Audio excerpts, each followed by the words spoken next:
mundo sigue estremecido y nosotros iniciamos otra entrega de sondeo. Así es. Bienvenido. Aquí estamos viendo el mundo y viendo sobre todo nuestro pedacito de mundo, ¿verdad? Sí. Que sigue con mucha agua. Sin pesar por el accidente en que un equipo de fútbol brasileño, prácticamente todos perdieron la vida, solamente se salvaron 5 personas, creo que de 66 que viajaban, incluido la tripulación de un avión. 76. 76, bueno, sí. Solamente 5 personas creo que se estima que van a sobrevivir a este desastre. Eso es una tragedia terrible. Nosotros también hemos tenido nuestras tragedias y siguen las exequias fúnebres del comandante Fidel Castro. Hoy están llegando varios jefes de Estado. Se ha anunciado que nuestro presidente, que tiene la presidencia pro tempore de CELAC, el país nuestro, va a asistir a los funerales, que parece que se va a hacer alguna actividad de funerales de Estado, sí, porque los cubanos han decretado un novenario. Entonces el presidente va a estar presente. Hoy estaba viendo la televisión internacional, llegó el presidente de Zimbabue, varios mandatarios de África. Sabe que Cuba tuvo mucha relación con África. Presencia. Sí. El Che estuvo en África. Sí, sí, así es. Sí.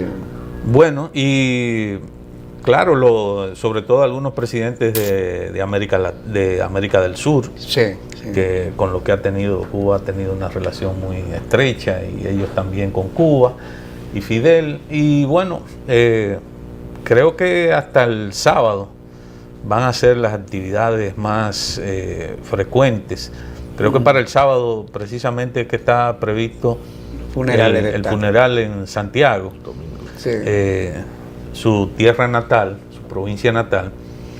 Y bueno, vamos a ver. Hoy, desde ayer y hoy, había mucha presencia de personas rindiendo homenaje en Plaza de la Revolución. Y hoy es precisamente que están llegando la mayor parte de los mandatarios. Me llama la atención un acto que después lo explicó un corresponsal extranjero, en el cual Raúl y varios de la vieja guardia de aquella insurrección presentaron sus honores, pero firmaron un libro. Se entendía que era el libro de condolencia, pero es un libro de compromiso. Un libro de comprometerse a mantener vigente los principios que han dado aliento al modelo cubano. Yo me cuesta decir revolución, pero ese modelo cubano que con sus altas y sus bajas ha impactado y ha sido un referente, tanto Fidel como todo este proceso. Así es. Bueno, y claro, apreciaciones, un personaje y un proceso con sus contradicciones, sus elementos, sus luces, sus grandes logros, pero también elementos que desde distintos puntos de vista, de distintos ángulos, pues cuestionables. Sí. No, y tú sabes que mi conclusión siempre, los estudios me han dicho que mientras más grandes son los hombres, más se empequeñece la institucionalidad de los pueblos. Eso ha sido casi una cuestión con niveles axiomáticos, y Fidel se redimensionó demasiado. Y eso pesa mucho en el proceso. Sí. Bueno, pero mira, anoche tuvimos una tragedia en la Isabela, donde se devolvió un río que creo que no tenía, el cauce ya estaba seco, y no es extraño. Mi grupo del liceo tuvimos una finca de un amigo del Limón, y recuerdo que cruzamos un lecho seco de un río, y ayer él nos envió fotos el río está como en sus mejores tiempos, caudaloso, y me mandó una foto que decía: no te creas que es el Yaque, es este río.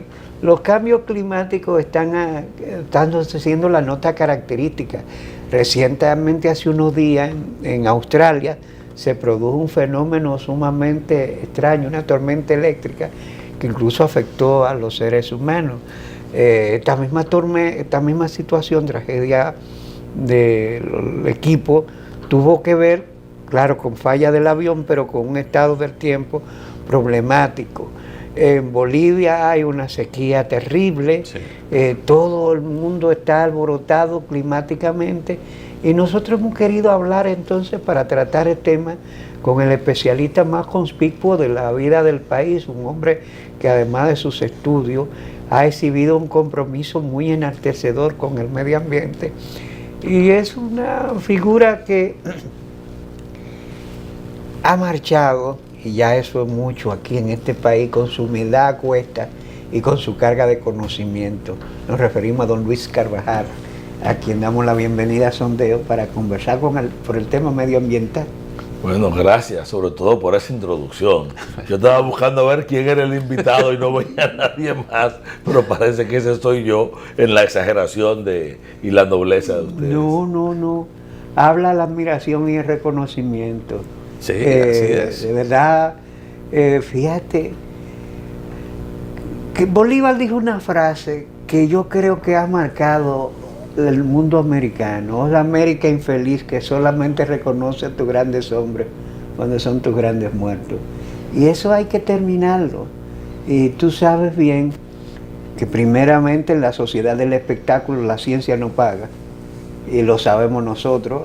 Tú sometes un proyecto científico y para que te den $100,000, eso es mucha brega y te dicen que eso es un dineral, que qué sé yo. Hay que hacer mucha morisqueta. Sí. Pero sin embargo a un puje analfabeto para que se suba a brincar en un cuadrilátero le dan $25 millones y todo el mundo entiende que está peor, no está tan bien pagado. Ese no era el cartel de él, el cartel era 50.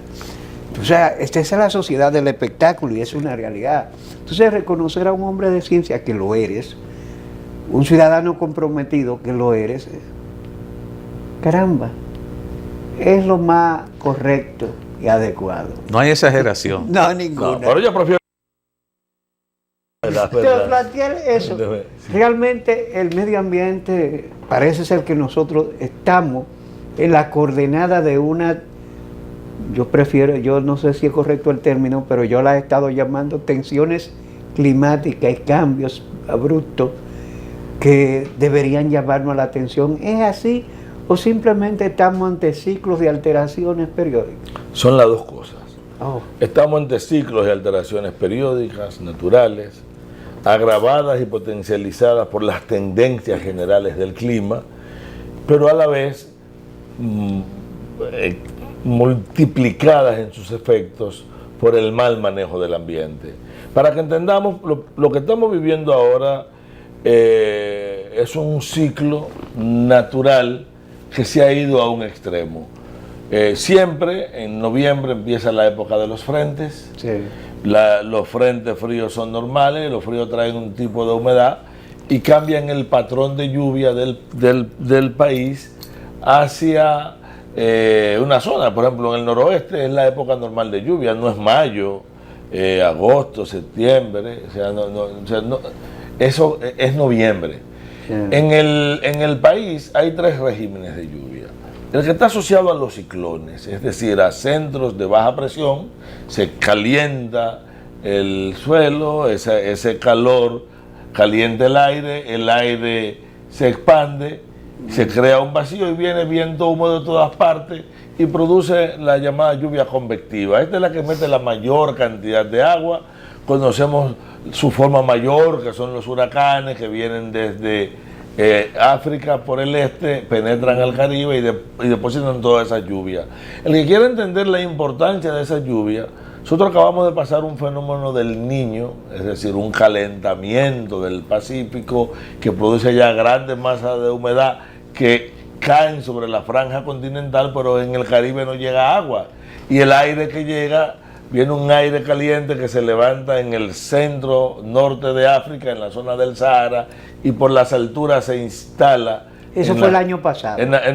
Eso fue en los últimos 3 años y medio. Tuvimos un Niño muy prolongado. Sí, sí. El Niño es un fenómeno, un ciclo aperiódico, porque no es exacto, que puede tener un flujo de 5 años, 5 y medio, 6, 7, 4, pero que esta vez se prolongó por 3 años. Normalmente el Niño tiene un efecto temporal. Ahora tuvimos un Niño con 3 características: muy duradero, muy intenso y fuertemente localizado, y eso marcó una sequía, y los dominicanos estuvimos rezando para que viniera un huracán, un ciclón, una tormenta. No cayeron una agüita. Por la sequía, y porque entendimos el papel de la tormenta y nos dimos cuenta que los huracanes no son una desgracia, forman parte del ciclo natural. Yo voy a ir más lejos, las sequías son parte del ciclo natural y son tan necesarias como las son las inundaciones. Ahora, si se mantiene un balance. Sí se mantiene un balance. Y aunque no se mantenga un balance, las inundaciones también son parte de un ciclo. ¿Qué nos ocurre ahora? Ahora nos ocurre que salimos del niño y sin transición entró la niña. Y que este avance de los frentes que empiezan de noviembre hasta finales de enero, porque de febrero, marzo, abril tenemos otro tipo de clima, que es un clima seco, digamos tropical, se produce un calentamiento, pero el aire caliente se eleva alejando la humedad. Es la época en que la gente vuela la chichigua. Sí. Fíjese que nadie vuela una chichigua por mucho viento que haya en agosto o en septiembre. Ni ahora, usted vio ayer que había mucha brisa, pero nadie sale a volar una chichigua, no se eleva, porque se trata de un aire. Y eso hace que el régimen tengamos tres regímenes de lluvia: el propiamente convectivo, el tropical, que es una época muy seca, y el de los frentes. Ahora, cuando empezó a entrar los primeros frentes, pasó una masa de agua desde el Pacífico, que está un poco más frío, por la América Central. Y esa agua, que viene empujado por fenómenos que no tienen que ver nada con el frente, se encuentra con el frente, y donde se encuentra en nuestra costa norte. Por eso ha provocado un periodo no solamente prolongado de lluvia, hemos tenido máximos históricos. Sí. Nunca se habían registrado los niveles de lluvia suficientes para producir inundaciones, pero insuficiente para producir la magnitud de lo que ha ocurrido. ¿Ha superado a Olga y Noel en términos de la cantidad de agua? Ojo, vamos por partes. Sí lo ha hecho, pero el problema no es verlo así. No nos olvidemos que Olga y Noel... Caso, la comparación... La comparación es otra. Ya que citamos a Olga y Noel, me gustaría terminar de describir este fenómeno y compararlo con Olga y Noel. ¿Qué tenemos ahora? Un frente que ha avanzado, que se ha encontrado con masas de agua que vienen desde el este. Unas corresponden a un patrón climático y otro a otra, pero digamos que el aire frío del norte los ha escurrido, condensado sobre fundamentalmente a la cordillera septentrional y al norte de la cordillera septentrional. Por eso los primeros fenómenos de lluvia inundaron a Puerto Plata, tuvieron impacto en Sánchez, en Agua, Samaná. En Montecristi no tanto. A Montecristi el agua ha llegado de otra manera, pero el frente... Pero en este momento está afectando mucho. Por una razón, y ahí voy a explicar el segundo momento. Estas son todas estas primeras lluvias, las más alargadas. Continúa el fenómeno de los frentes. Mientras en el sur tenemos eventos convectivos y siguen predominando los eventos convectivos no tan marcados, y viene desde el oeste, no desde el este en este caso, las masas de humedad continúan avanzando. Cuando el frente se acerca a la cordillera central, las lluvias pasan a la cordillera central. Son estas entonces lo que producen los fenómenos en la presa de Tavera, en Santiago y en La Vega, con un desfase. El agua que cae hoy en la cordillera, que no se infiltra, incluso que corre superficialmente, estará 7, 8, 10 días después en Montecristi. Por eso primero tuvimos las inundaciones en la zona de La Vega y otras regiones, en Santiago, y cuando se abre la presa de Tavera, se envían cantidades extraordinarias de agua, se nos manifiestan con mucha rapidez en Santiago, pero esa es el agua que está apareciendo ahora en Montecristi. No es producto de lluvias en Montecristi, es producto de que la segunda cuenca de la isla y la más grande del país, de 7.053 kilómetros cuadrados, recoge toda esta agua y la dirige hacia allá. Pero cuando llega a la cuenca, en la cuenca hay un fenómeno. Los ríos, eso que nosotros llamamos río, es una entidad compleja que se forma primero porque la vegetación que está en la alta montaña choca con las nubes. Un solo árbol puede tener, un árbol que tenga 1 metro cuadrado puede tener una copa de 35, 40, 50 metros. Pero en esa copa de 40, 50 metros, todas las hojas suman una superficie de muchos kilómetros. Y miles de árboles son decenas de miles de kilómetros de superficie para que rocen las nubes. Ahí las nubes se condensan, bajan lentamente, se infiltran por el árbol, siguen por las raíces y se van al subsuelo, percolan lentamente. Y esa agua es la que crea el flujo base. Luego en ese bosque, si el bosque está sano, hay una masa de hojarasca, y hay una hierba, y hay un primer perfil de suelo que tiene capacidad de retener enormes cantidades de agua. La presa más grande del país, es más, todas las presas juntas, no retienen la cantidad de agua de una pequeña cuenca. Pero ¿qué pasa si la cuenca está deforestada? Que en vez de actuar como si fuera una colcha de espuma a la que yo le tiro una cubeta de agua y el agua se retiene, es como si yo lo hubiera tirado sobre un plástico o sobre un lavamanos que se va de una vez. Y esa velocidad con que el agua que penetra una cuenca la abandona se llama torrencialidad. Fíjense los dos fenómenos que nos están pasando entonces en la cuenca alta. No tengo la capacidad de infiltrar para producir los ríos y el agua que llega se va rápidamente. Por eso, esa agua que viene rápidamente se manifiesta rápidamente en el curso de los ríos, arrastra partículas y termina depositando el agua abajo. Y ese río, que no tenía ya forma de nacer, porque yo lo estoy haciendo superficial, que llega rápidamente, tampoco tiene bosque de galería, el bosque ribereño que lo protege, no lo encuentra. Y cuando él baja a su cuenca media, donde los materiales que arrastra de manera natural en su ciclo normal, lo va depositando para liberar la energía y utiliza eso mismo para refrenarlo, esos agregados lo han movido, el río lo han roto, no tiene cauce. Por lo tanto, no suelta la energía que la trae acelerada porque estaba deforestada. Esa agua se manifiesta no solamente más rápido, sino con mucho más energía y con un poder destructivo. Y va hacia planicies. Por Dios, en esa planicie el río no tiene cauce porque había 50.000 granceras. Hablemos del río Yásica y hablemos de la infinidad de ríos que están bajo esas circunstancias. Escúchame, entonces hay muchos cauces de río que han sido alterados por la labor de la inmensa mayoría, hay muchísimos. O sea, entonces, muchas de las situaciones de desborde que se están verificando es debido a eso. Y a mí me gustaría, si me lo permiten, explicar qué es un río. Sí. Para no, porque no te dije sí de cauce, pero lo pensé 2 veces, ¿de acuerdo? Sí. Un río es una entidad muy compleja. Lo primero que tiene un río es el banco. ¿Qué es el banco? Es el agua que percola profundamente y que pugna por salir por los laterales de eso del lugar por donde corre, de eso que llamamos cauce. Y el cauce es un sitio que tiene 3 estructuras. Tienes una orilla recostada al banco del río, tiene un lecho. Normalmente los ríos jóvenes no tienen lecho, pero los ríos viejos hacen su propia cama, van atrayendo un material fino que se impermeabiliza y a eso es lo que nosotros le llamamos lecho. Y el cauce es el curso natural cuando yo tengo la barrera de la vegetación ribereña, tengo la cota contra la que está el banco del río y por ahí va el caudal del río. Entonces ese caudal del río que debe ir por un curso que tú le llamas, ¿verdad? Por ese curso de río, existe, llueva o no llueva, porque el banco del río que se infiltró está pasando agua de manera permanente y eso es el flujo base del río.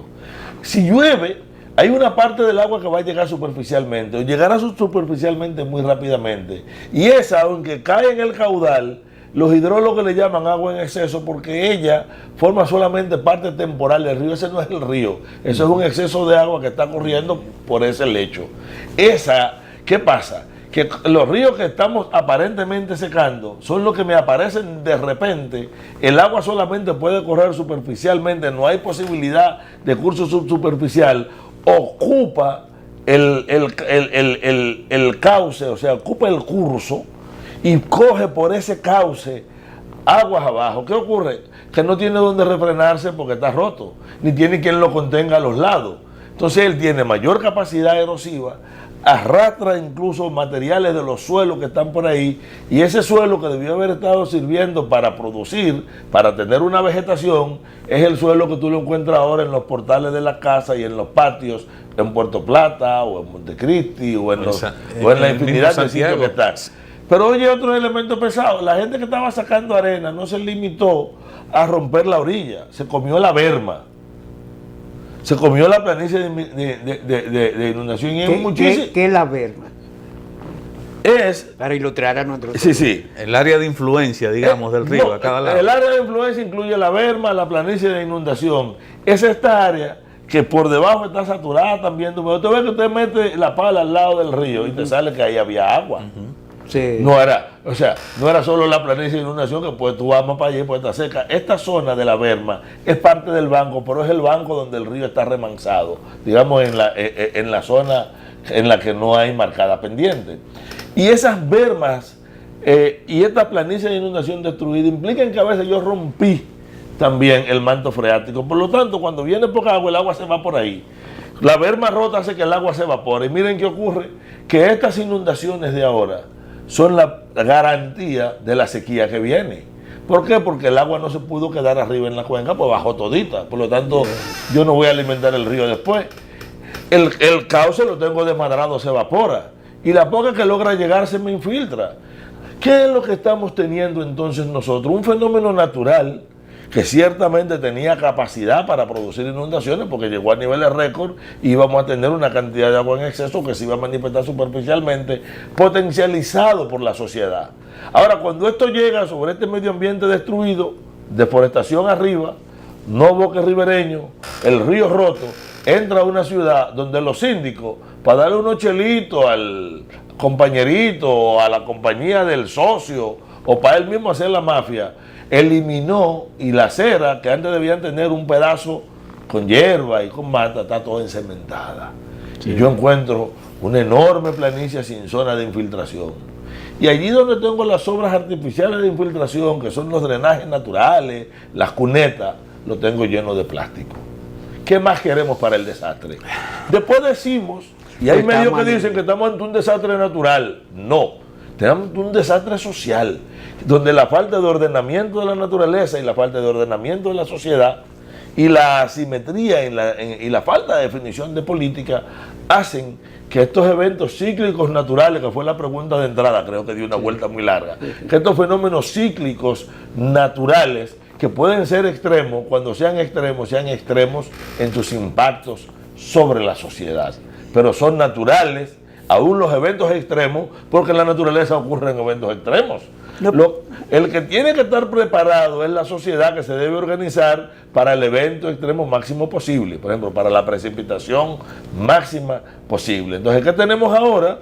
Un momento en el que los frentes, en un momento en que está dominando la niña, se encuentran con masa de humedad, la filtran demasiado y abajo encuentran una sociedad desorganizada, unas instituciones que no funcionan y gobiernos que se han pasado la vida diciendo mentiras. Dicen la mentira de que estamos preparados para enfrentar el desastre, la mentira de que hemos recuperado la cuenca, la mentira de que estamos haciendo tal cosa, y de repente la naturaleza viene y te enseña la verdad. Sí.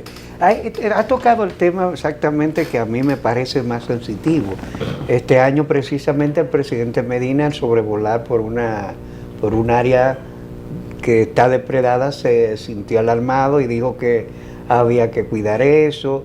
Nosotros sabemos, por ejemplo, una de las grandes deficiencias de nuestros gobiernos locales, de las municipalidades, no es solamente que carezcan de política conservacionista, sino que usan los ríos como vertederos, envenenando los ríos, haciendo que, yo no sé cómo, las corporaciones que potabilizan el agua acaben también intoxicando a la población, en un ciclo de aberrante en el cual no solamente no hay política definida, sino que las contrariedades de una política de destrucción son el sumum de la realidad cotidiana.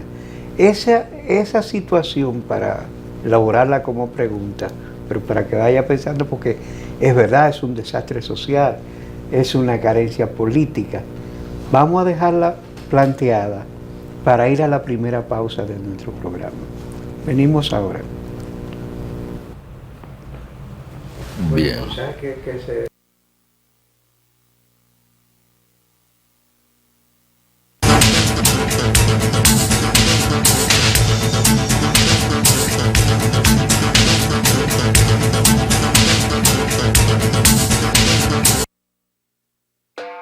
Ahora puedes resolver todas tus diligencias bancarias y hacer tus depósitos donde compras el arroz, realizar tus recargas donde te arreglan, hacer todos tus retiros donde compras tus recetas y guardar esos clavos donde compras el martillo. Todo esto y más en nuestra red de subagentes Cerca Banreservas, disponible para ti en todo el territorio nacional.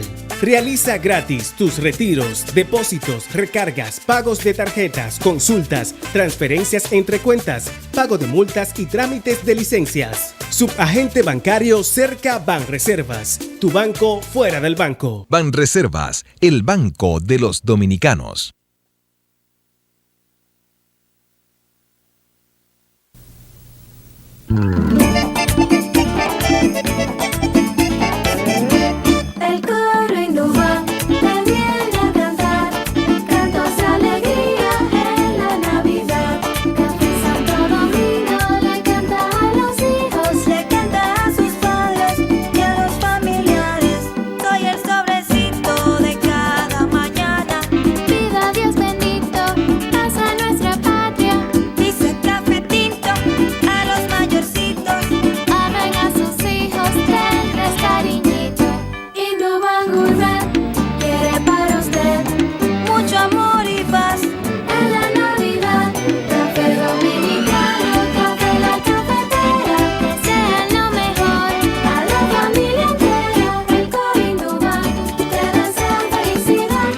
Productos de la naturaleza que se convierten en aroma y sabor cada día del año.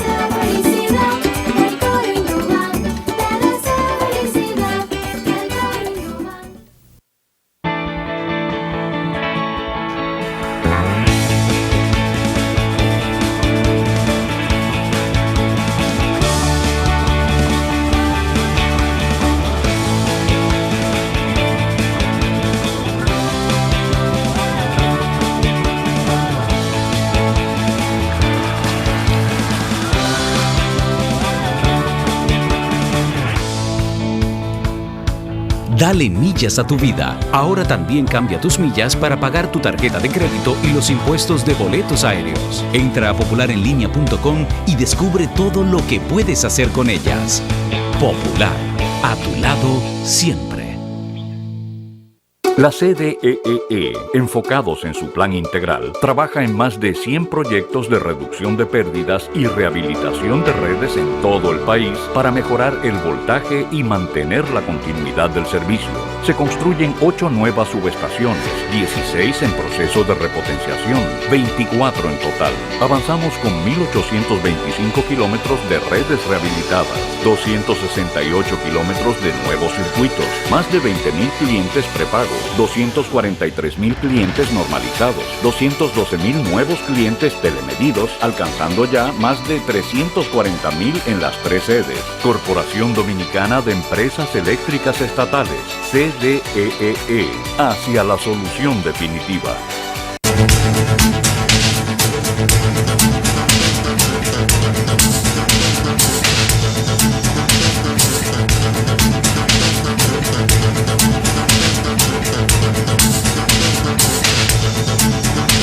Carencia de política ambiental y todo lo que está pasando, por ejemplo, lo que pasó anoche en La Isabela, donde donde un río que no tenía, ya casi estaba seco, de repente y había gente que había colocado sus viviendas en el lecho seco del río y se lo llevó.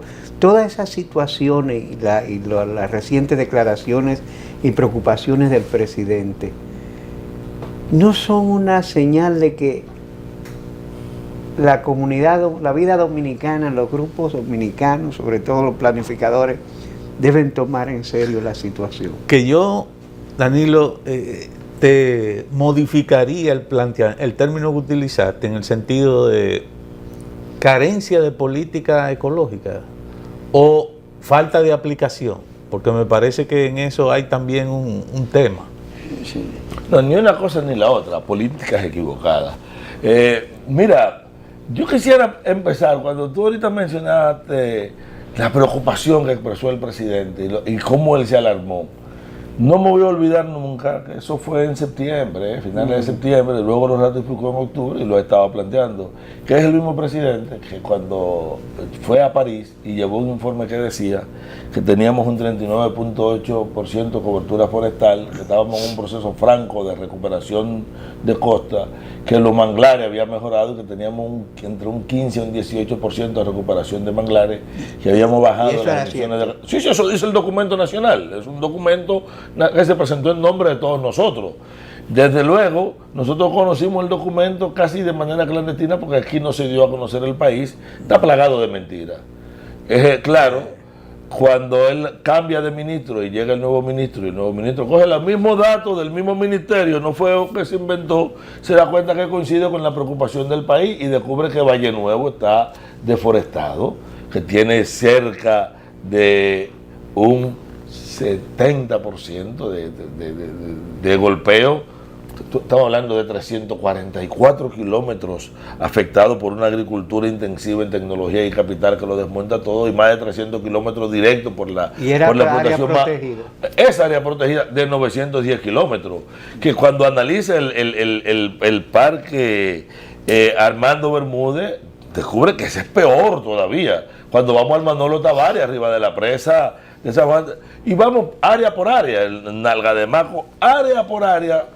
Entonces nos damos cuenta que no es verdad, que esos datos que se están dando no es verdad, y cuando el presidente se alarma y anuncia el cuatrenio del agua, nosotros decimos qué bueno que lo dice, nos damos cuenta que es el mismo presidente que sin embargo había casi predicho el progreso que venía para San Juan, porque lo íbamos a convertir de distrito agrícola a distrito minero, y donde el principal frente, el primer frente de la mina de la Gold Quest, el frente Romero, está arriba de la presa de Sabaneta. Cuando nosotros hemos seguido dando concesiones mineras arriba en el curso del Yaque del Sur y en toda la cuenca sur, o sea, todas las áreas protegidas del sur, desde Padre Las Casas hasta la frontera, constituyen concesiones mineras, absolutamente todas, incluyendo arriba de la presa de Sabanayegua. Y está claro que hay una contradicción entre el tipo de política anunciada de la preocupación por el agua y el convertir en cuencas altas de cursos tan importantes, de cuencas que ya acusan un fuerte déficit hidrológico, la minería, aunque te dicen no, la minería que viene aquí no afecta el agua. Y hay gente que es capaz de comerse ese cuento, o sea, no solamente que no afecta, dicen que va a mejorar las condiciones hidrológicas. Entonces es una barbaridad, cuando te decía, es una barbaridad, como es una barbaridad cuando de repente tú te encuentras que en este drama de Valle Nuevo que empezó a denunciarlo la propia población, la mayor parte de esos pozos irregulares dentro de área protegida y de los reservoires se construyó con equipo del INDRI y lo construyó el propio Estado. Cuando tú encuentras que es verdad que ahí están las familias tradicionales, ahí tú tienes a los Kraus, ahí tú tienes a José Delio Guzmán, Mera, los Bermúdez, tú tienes un grupo de gente. Óyeme la situación para que entienda Valle Nuevo. 20 propietarios, 20, tienen que ver con el 90% del problema. Y solo 8 de esos 20 con el 78%, para que tengan la idea de cómo la concentración en el daño ambiental expresa la concentración en los esquemas de propiedad y en la riqueza. Y cuando te buscan los apellidos, y León Jiménez, Mora, Crocho, oye, tú dices, pero ven acá, son como apellidos que pesan demasiado.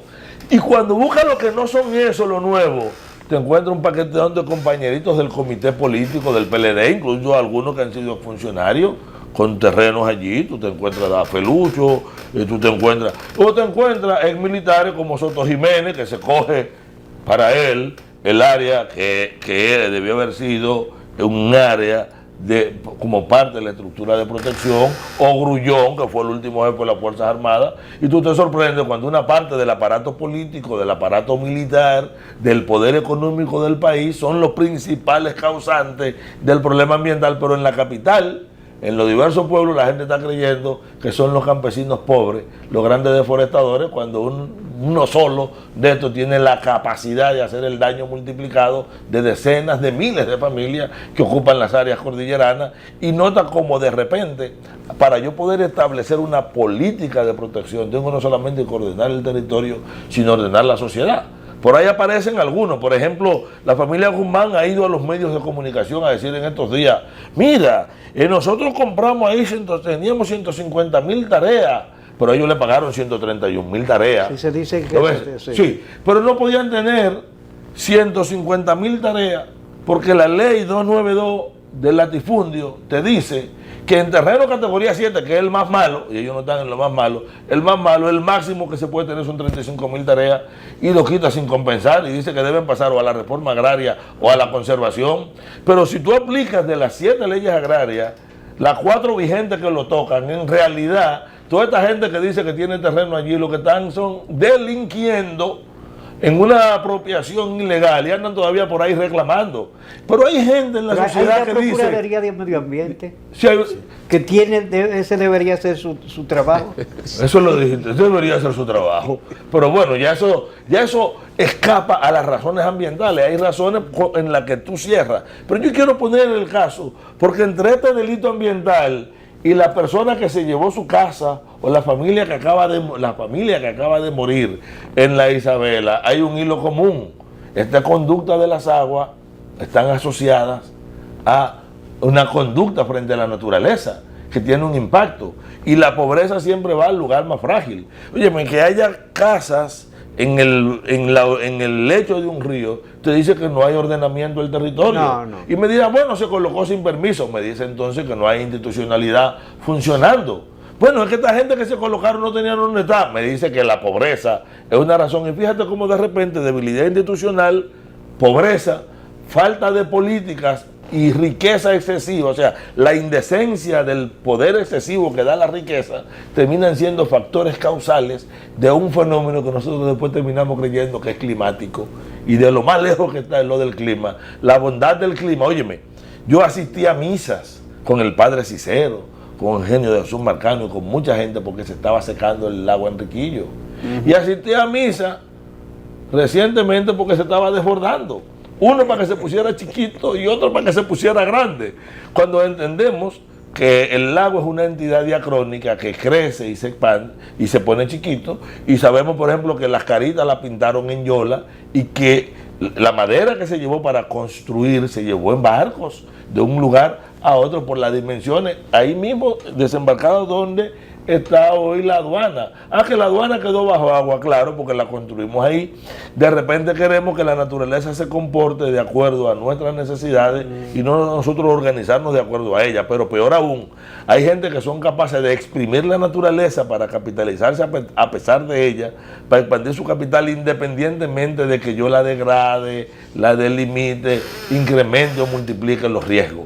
Estamos hablando de comprometer el futuro. Sí, estamos hablando de que cuando nosotros decimos que mira, puede venir el cambio climático y el cambio climático es producto de este modelo, y si se cumplieran solo en un 10% las previsiones, nosotros somos el 8º país del mundo en términos de vulnerabilidad al cambio climático. Yo no creo mucho en esa estadística, pero ciertamente somos altamente vulnerables, ¿sí? Porque hay muchas estadísticas internacionales que a veces tú dices, ¿de dónde diablos sacaron este valor? Sin embargo, si nosotros queremos enfrentar esa posibilidad del cambio climático, más que toda la pendejada que estamos haciendo, tenemos que estabilizar nuestra cuenca. Nuestra cuenca estabilizada nos van a proteger de los fenómenos climáticos extremos. La calidad del ambiente es el primer nivel seguro de garantía. Mencionaron ahorita los desechos, yo quiero retomar los desechos. En el país, nosotros tenemos que el 92% de los vertederos, estadística de la Liga Municipal, 92% está directamente a la orilla de los ríos. Sí. La inmensa mayoría con la esperanza de que el río se lo lleve. Los pocos que han pretendido ser rellenos sanitarios como el de Ducasa, hace rato que son botaderos simples de basura. Y aún la parte que empezó a operar como relleno, lixivia, o sea, filtra limpiamente las aguas, los técnicos le llaman eso lixiviado, lixivia directamente hacia el río, y toda la porquería de la ciudad, todas las injurias de la ciudad terminan en el malecón. Y cuando usted está sentada con la novia mirando el cielo o volteado del mar, respirando el aire puro de la noche y una ola pega y se levantan esas gotitas, lo que te llegan son todas las inmundicias que llevó el vertedero, que llevaron las cloacas y ellas vuelven a tu nariz y son parte de la morbilidad y de las enfermedades que vive la sociedad en la capital. Por ese fenómeno es en todo el territorio. Pero aún sin las lluvias, esos vertederos que, como dice un informe que se publicó la semana pasada, de 300 y pico de vertederos, o sea, el hecho de estar en los ríos y al aire libre, sí, ya es un primer elemento de contaminación. O sea, se podría concluir entonces que de hecho la existencia de vertederos así lo que está haciendo es contaminar. Yo te lo voy a poner muy cerca. Todos esos ríos que están botados hoy, que han inundado ciudades, inundaron primero el vertedero. Sí. Luego se mezclaron con las letrinas porque tenemos cerca de un 48 a 52 y mientras más rural el sitio es mayor nivel de letrinas y muchísimos sitios llenos de fecalismo. Hemos mezclado las mierdas de la letrina, las basuras y la porquería del vertedero con las ciudades, la hemos esparcido por las ciudades. Y en ese vertedero que habían varias familias de ratones, por lo menos una de cada 15 familias podía tener leptospirosis. Hemos esparcido la leptospirosis, los parásitos. Pero esa agua que va a quedar ahí, que se va a podrir durante un tiempo, será la fuente para mosquitos, para mallas, para una serie. Y la situación de salud que viene después, en esta misma comunidad donde los cultivos se dañaron, pobreza, salud, enfermedad, te hablan del impacto de estos fenómenos por no tomar previsiones. ¿Cuánto le cuesta al país la tacañería de los gobiernos que prefieren las obras visibles y hacer el bulto y no trabajar sobre políticas integrales de ambiente, de salud, de educación para que la gente sepa cómo reaccionar frente a esto, pero sobre todo de control de riesgos? Entonces estamos frente a una verdadera debacle social, Luis, presentada por un fenómeno que aunque haya habido mucho es de baja intensidad.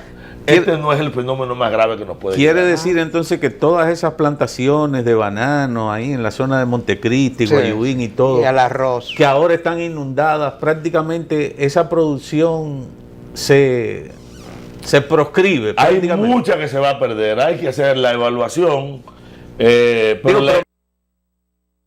de esas aguas. No, las aguas van a contaminarse. La producción va a perderse. Esta gente va a empobrecerse y los que tenían préstamos, normalmente, sobre todo si no eran préstamos, van a caer presos de otro factor contaminante terrible, que es el altísimo valor del dinero y el carácter especulativo de la actividad financiera en la República Dominicana.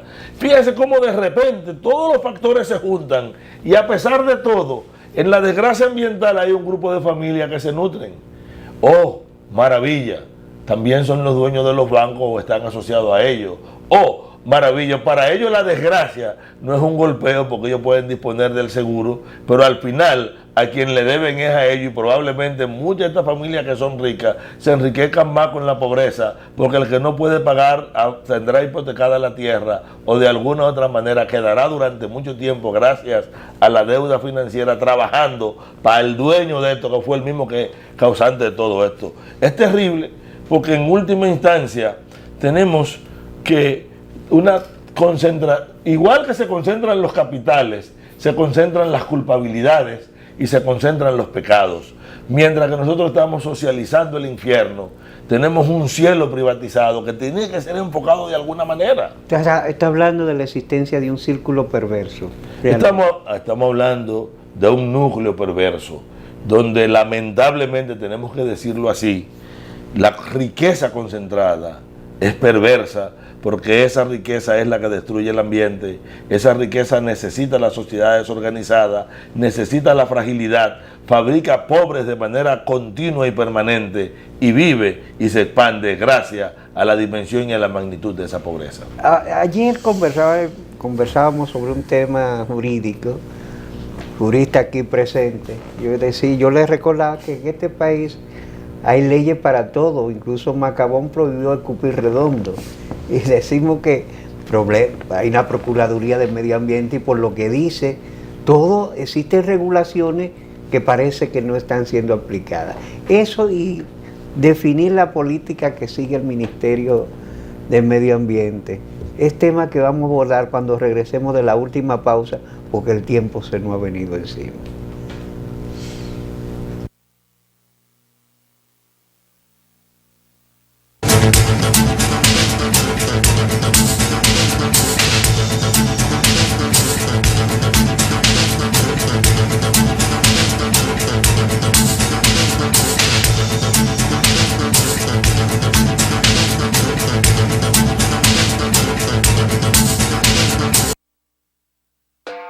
Ahora puedes resolver todas tus diligencias bancarias y hacer tus depósitos donde compras el arroz, realizar tus recargas donde te arreglan, hacer todos tus retiros donde compras tus recetas y guardar esos clavos donde compras el martillo. Todo esto y más en nuestra red de subagentes Cerca Banreservas, disponible para ti en todo el territorio nacional.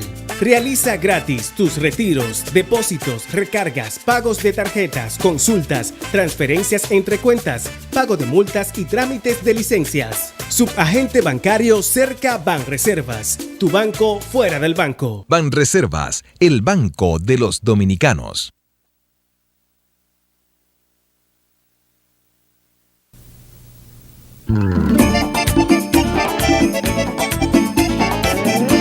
El coro Indubán te viene a cantar cantos de alegría en la Navidad. Café Santo Domingo le canta a los hijos, le canta a sus padres y a los familiares. Soy el sobrecito de cada mañana. Vida Dios bendito, paz a nuestra patria. Dice Café Tinto a los mayorcitos. Amen a sus hijos, denles cariñito.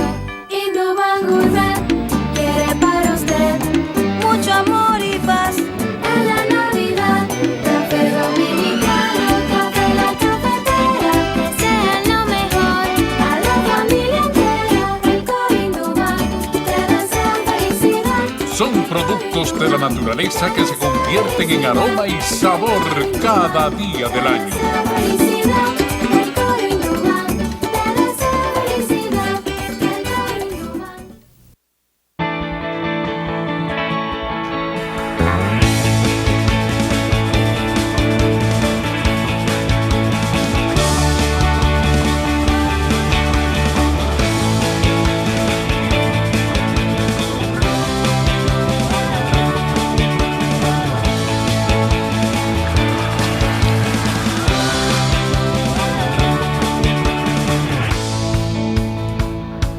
Dale millas a tu vida. Ahora también cambia tus millas para pagar tu tarjeta de crédito y los impuestos de boletos aéreos. Entra a popularenlinea.com y descubre todo lo que puedes hacer con ellas.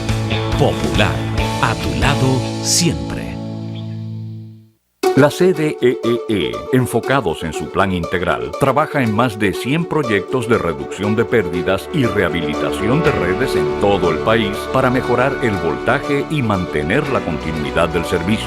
Se construyen 8 nuevas subestaciones, 16 en proceso de repotenciación, 24 en total. Avanzamos con 1.825 kilómetros de redes rehabilitadas, 268 kilómetros de nuevos circuitos, más de 20.000 clientes prepago, 243.000 clientes normalizados, 212.000 nuevos clientes telemedidos, alcanzando ya más de 340.000 en las 3 sedes. Corporación Dominicana de Empresas Eléctricas Estatales, CDEE, hacia la solución definitiva.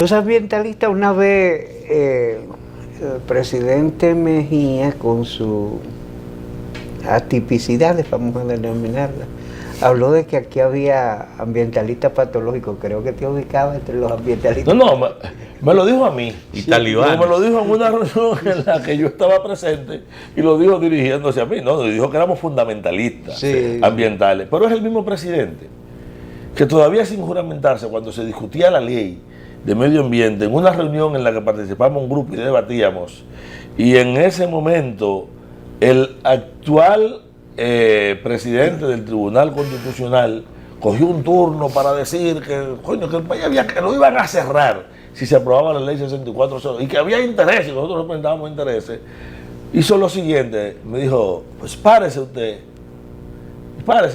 y nosotros nos paramos. Y dice en la reunión, tenía todos los congresistas de él reunidos ahí, estaba doña Milagro que acababa de ser electa también, sí, pero no. Y dice, mírenle los zapatos a ese tigre. Ustedes me van a decir a mí que unos tigres con esos zapatos le han cobrado un cuarto a alguien. Esos son unos arrancados. Así que no me van a decir que ellos están cobrándole a nadie por defender la ley. Vamos a aprobar. Y dio la orden de que se aprobara la ley, sí, y usó de chiste el hecho. Se refirió a la seriedad y a la entrega de los ambientalistas. Lo dijo, claro, poco después su primera medida fue dar un permiso en Pedernales para una cementera de unos colombianos, la dio de manera irregular y nosotros lo enfrentamos. Yeah. Y cuando nos volvió a ver, nos dijo, coño, ustedes son los que son unos malditos locos. Y después repitió muchas veces la palabra, sí, fundamentalista. Pero tú cerraste la sesión anterior con una pregunta que yo, sí, quiero responder. Sí. Y quiero hacerlo antes que sé que se nos va a acabar el tiempo. Mira, el nuevo ministro de Medio Ambiente, por ahí, ¿ves? Sí, es abogado. El primer ministro de Medio Ambiente era historiador. Después tuvimos un ministro de Medio Ambiente que era agrónomo y pediatra. Tuvimos luego... ¿Cómo es? Psiquiatra. Pero agrónomo y psiquiatra. Después uno porque era pediatra. Sí, sí. Luego no, ese fue, por Dios, el que me da náusea mencionar a Bauta relacionado al medio ambiente, porque nada ha sido peor que Bauta. Yo recuerdo que cuando nombraron a Domínguez Brito me preguntaron, y yo dije, no, cualquier musú que usted ponga es mejor que lo que tuvimos antes, por lo terrible que fue. Y lo quiero decir con toda la sinceridad del mundo. Pero, tuvimos uno que era biólogo, luchador ambiental en su momento, que presidió, fue alumno mío, me estoy refiriendo a Omar Ramírez, o sea, y mucha gente cree que hay un área de conocimiento ambiental. No.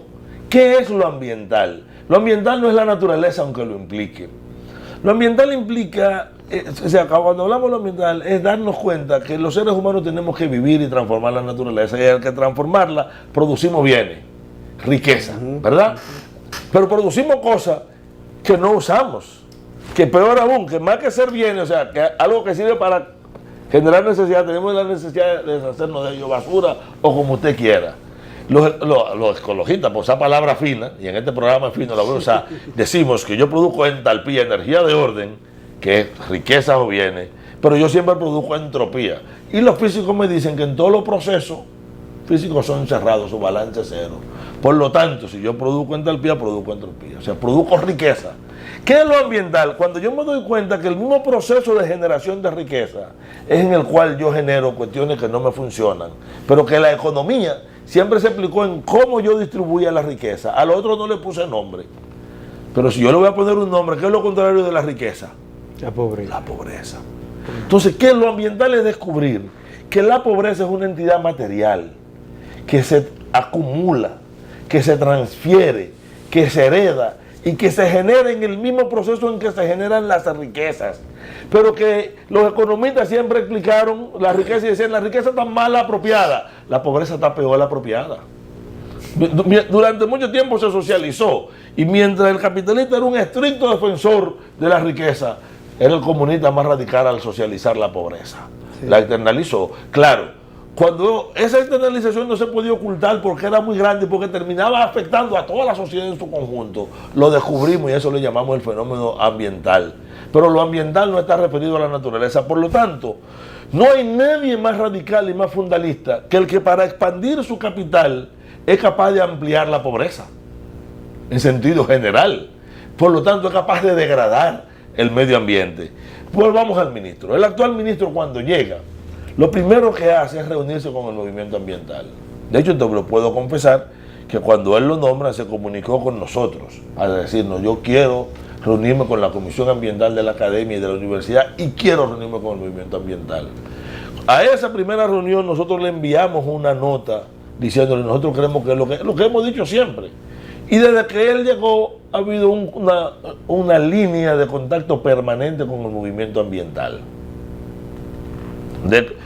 Y ha habido de manera particular con la Comisión Ambiental de la Academia de Ciencias y con la Comisión Ambiental de la Universidad Autónoma de Santo Domingo. Yo vengo ahora de una reunión de la Comisión Ambiental donde estamos discutiendo una serie de líneas de trabajo. Ahora mismo hay 30 estudiantes de la UAS y 5 recién egresados y 2 profesores que están en un programa de monitoreo de los ríos, porque está la decisión de él, ojalá la lleve a cabo, la decisión de él de aplicar sanciones. En ese sentido, hasta ahora no tenemos queja de él. Yo no creo que vaya a ir muy lejos, porque él pertenece al mismo partido y al mismo gobierno de quien quiere empujar procesos, mientras habla del cuatrienio del agua, que pueden perjudicar el agua. Pero mientras sus posiciones sean las que son, sean diferenciados de otros. El conocimiento ambiental no es del abogado ni del biólogo. Yo conozco biólogos que saben mucho más, o sea, que no son ambientalistas, porque el ambientalismo es la voluntad de hacer que el proceso de producción de riquezas y de pobreza, porque son simultáneos, haga que la pobreza sea lo menos posible y que ambas sean de la manera más justamente distribuidas. Equilibrio. Y que ambas obedezcan a una planificación. Y que el objetivo de la producción sea generar bienes, disminuyendo la producción de males. Y eso le vale al sociólogo, al abogado, al periodista y al cura y al que no es nada. Tú me has convencido de que el ambientalismo es un problema sociológico. Es un problema sociológico. Ya yo lo jalo para... Pero su dimensión verdadera es ética. Sí, sí. Y si lo quiero entender, tengo que entender que es una actitud, es filosófica, sí, ¿verdad? Pero corresponde al campo de la ética. Hay algo que dicen, una palabrita que le gusta usar a la gente, que es la palabra epistemología. Yo nunca entendí lo que es hasta que me lo explicó un tigre que me dijo, no, mira, cuando tú te comprometes con lo que tú sabes y lo que tú sabes te obliga, eso se llama compromiso epistémico. Y lo ambiental es un compromiso epistémico, es un compromiso con el conocimiento de que hay una crisis, de que la crisis perjudica a la humanidad y de que hay que frenarla. Hay mucho concepto en la exposición de Luis, pero hay una serie de cosas concretas que se han quedado. Sí. O sea que obliga a que lo tengamos nuevamente. Vamos a tener que invitar, sobre todo en estos días que yo pienso que el problema se va a discutir mucho. Y como uno de los rasgos de la cultura de la pobreza, eso lo planteó Carlewi, es el inmediatismo. Los dominicanos somos inmediatistas, con mirada de corto plazo, pero tenemos que enfatizar las cosas en los momentos. El rico tiene provisiones para proyectar el futuro. El pobre está obligado a resolver la supervivencia hoy y eso lo coloca de cara al presente. El inmediatismo es una consecuencia sociológica de la pobreza y no una característica de la pobreza. No, lo que dice Carlewi. Entonces, pero bueno, realmente una posición conceptuosa muy sólida, con un hombre que, como dijimos, es comprometido, un científico que trabaja realmente en la vida cotidiana. Ustedes, amigos televidentes, gracias al tiempo nos faltó para exponer muchas cosas y nos encontramos de nuevo mañana en Sondeo, un programa de peso para un público que piensa.